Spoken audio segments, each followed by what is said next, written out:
cara kita nak add buku dalam handphone, kita search dekat App Store atau Play Store, mini pause daripada buku. Okay, kemudian kita download. Okay, dekat sini kita nak record transaction POS lah, transaction yang kecil-kecil ni, yang tak nak invoice.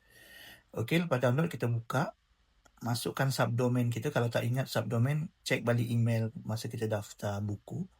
Okay, masukkan email address yang kita daftarkan untuk akaun buku kita. Okay, ni sama dengan yang kita register dekat website tu. Kemudian masukkan password. Okay, klik pada sign in. Okay. Okay, so ni adalah interface kita. Okay, akan ada nama company yang kita daftarkan. Okay, company profile ni kita dah setting dah dekat web. Tapi boleh tukar kat sini.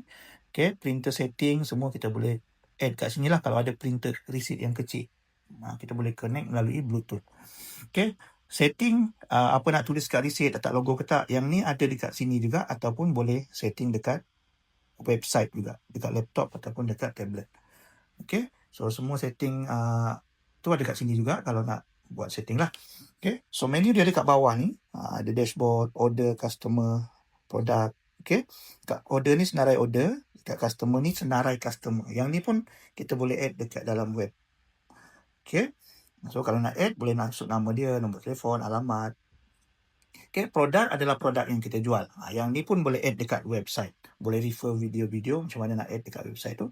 Tapi kalau nak add dekat sini pun boleh. Contoh kita masukkan kerepek pisang. Boleh masukkan gambar kalau nak. Barcode, kalau ada barcode, kita ada barcode scanner. Kita boleh masuk juga kat sini.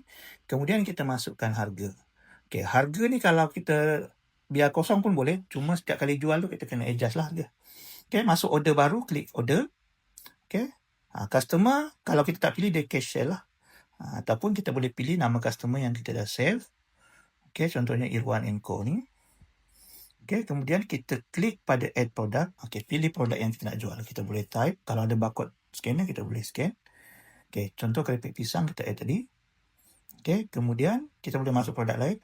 Ataupun kalau ada satu je yang kita nak jual, klik pada save.